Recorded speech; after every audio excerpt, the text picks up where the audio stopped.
Vegeta's back on Earth. He's become a Super Saiyan, and so has Goku. But not long after achieving this, Goku then dies from the heart virus. What'll happen in a world without Goku? We'll be covering all that and more in this fourth part of What If Gohan went Super Saiyan early. The group gets word of the androids, immediately heading over to the city to see what's going on, and there's where they encounter 17 and 18. Some of them immediately recognize the Red Ribbon Army logo that 17's wearing. That, combined with the fact that they don't have any ki, tells them that they're androids. Vegeta, of course, is completely unfamiliar, and so is Gohan to an extent. He might have heard stories about the Red Ribbon Army, but he wouldn't know much else. Either way, it's clear that these two are enemies. They learn pretty quickly that these androids are actually really strong. Currently, the strongest of the group is Piccolo. So without the time travel, the androids are going to be weaker than the ones in the present timeline. We're basically in what the future timeline was supposed to be, so these are those androids who are weaker. And you might be thinking, Kami's feuded with Piccolo, so he should be able to take on these androids since he was pretty even with Android 17 before. But he's also a little weaker than normal because he doesn't have Nail as part of him. Not that that makes a huge difference, but I feel like it all kind of balances out, so he might be a little below 17. Not to mention 17 and 18 do have infinite energy, so that helps them a lot. Which initially did help 17 against Piccolo anyways. Had that fight continued, he'd have that huge advantage. Behind Piccolo is Gohan, and then behind him is Vegeta.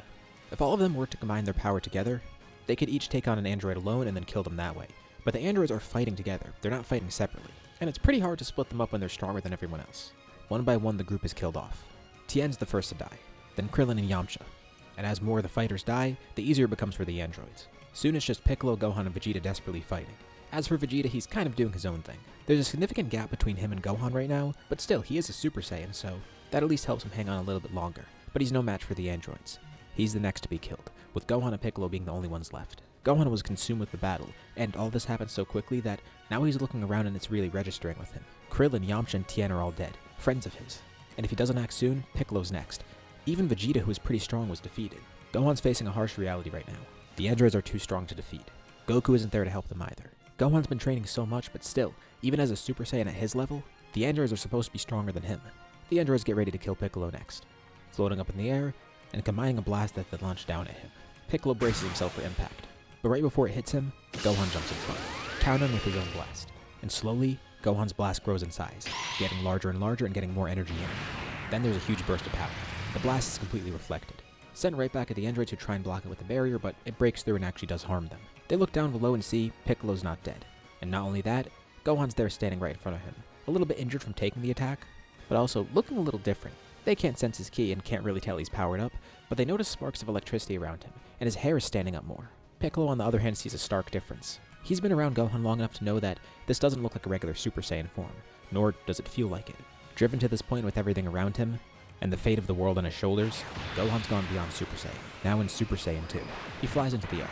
Golden ki swirls around him as he punches right through 17. The two androids were caught completely off guard, and Gohan kind of got a lucky hit in. For a second there, 18 thought she saw a dragon form around Gohan when he punched through.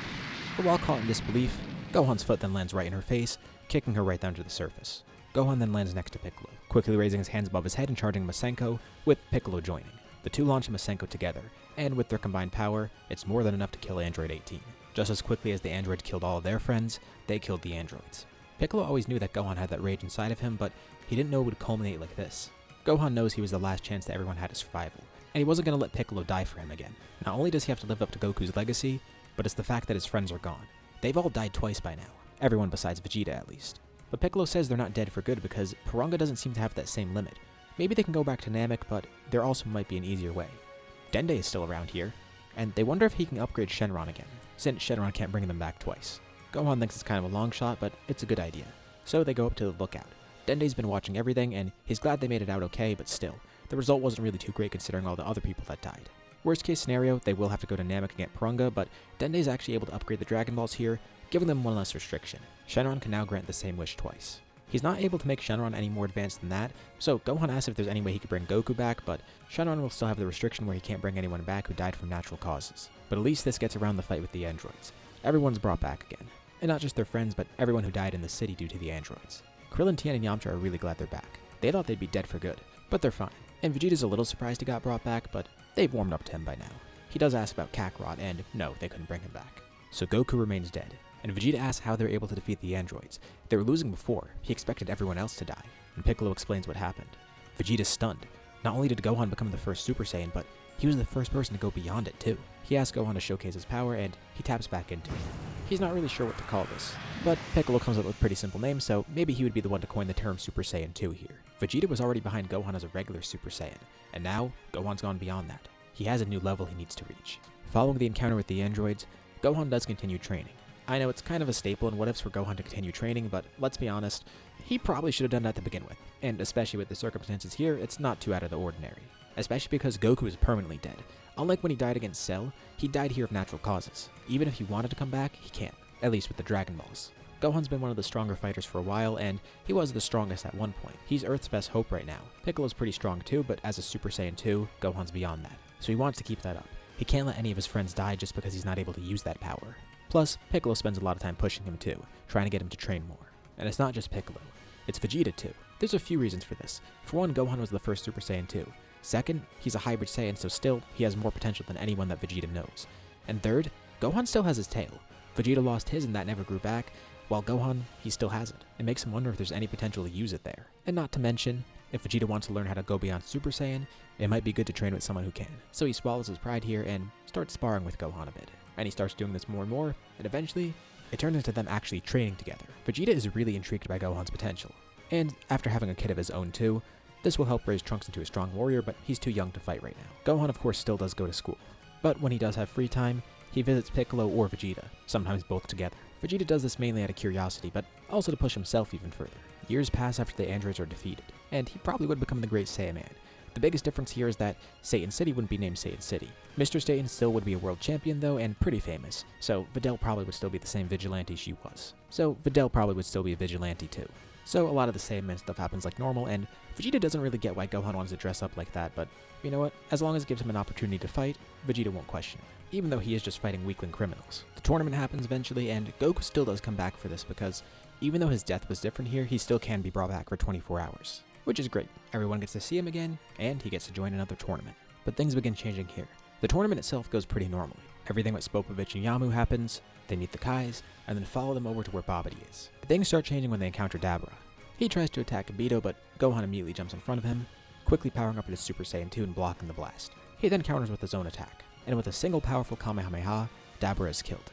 Really easily in fact, which really surprises Shin and Kibito. He was really strong and Gohan defeated him that quickly, so they head over to the ship and try to find Babidi. Gohan already fought someone, so Goku and Vegeta do rock, paper, scissors. Vegeta fights Pui Pui, and then Goku fights Yakan. The fights go pretty quick, and Babidi's panicking because after Yakan there's nobody. He was going to rely on Dabra, but he's gone and now he doesn't have enough energy. He's going to have to find someone else. And then he gets a really good idea.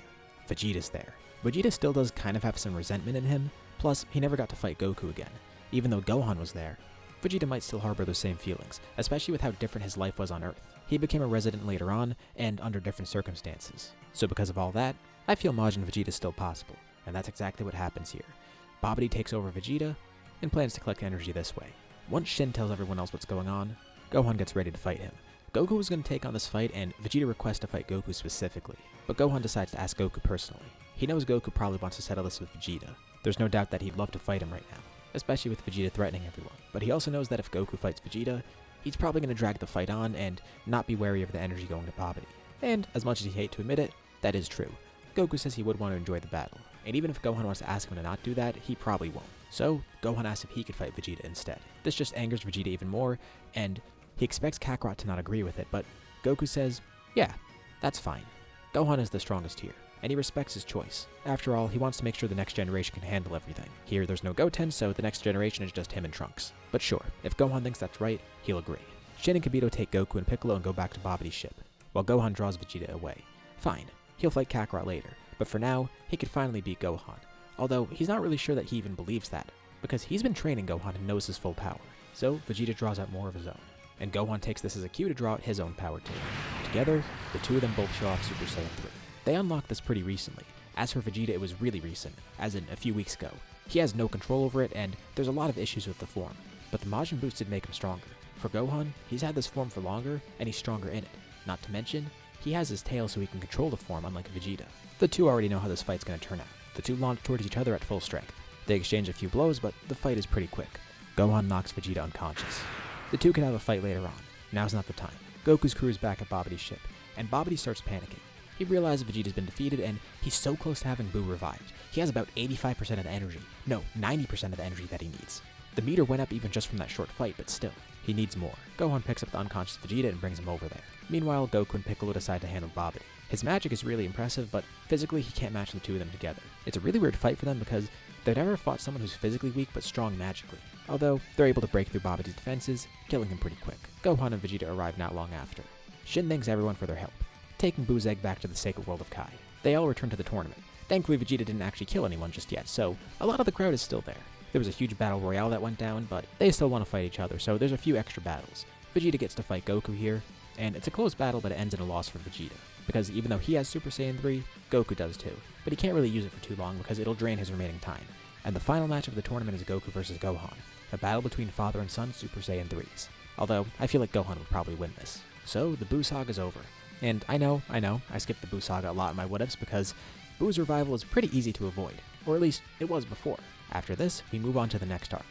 Beerus is still sound asleep, dreaming of his Super Saiyan God rival. But he's still got some time before he wakes up. So, we go forward a few years. Wait, no, we're not skipping forward a few years. I feel like we're missing something. Word of Dabra's defeat is spread everywhere, particularly in the Demon Realm. The king has been killed, and pretty easily in fact. So, that leaves his next in command to become a king. It's now in Goma's hands. Yup, we finally got Daima in a what if. So, most of you know by now that I record my videos way ahead of schedule. Especially if you're watching the full story edit of this video, Daima has been done for a while, so that's why I'm only just covering it. But as of the time of recording, we're only on episode 17, so you could tell how long ago I'm recording this. It's actually February 10th right now, and enough of it is aired where I can finally include it in my what-ifs. So after hearing about Dabra's death, Goma decides to make his move. Now, there's a big difference here. Buu was never revived like in Daima, although he got word that Buu was supposed to be revived. Some guy named Babidi was trying to do so, but apparently that was stopped by the same people that defeated Dabra. So it gets Goma thinking. He could either get the third eye for himself, or he could try to revive Buu for himself too. But that's kind of an issue because as far as he knows, the Supreme Kai of Universe 7 has that egg. He's not really sure which route to go down, but he has two ways of gaining power here. And of course, he's worried about those people that defeated Dabra. Not just because that's what actually happened, but also Rinsu kind of gets in his head. So, he decides to make his move. And with that, we'll leave off here for now. What'd you guys think about this part? What's going to happen next? Leave your thoughts and ideas in the comments below. I'd love to see what you guys think. As usual, be sure to drop a like and subscribe if you haven't already. It really does help out the channel, and it shows me you want to see more videos like this. Anyways, thank you all for watching, and I'll see you all in my next video.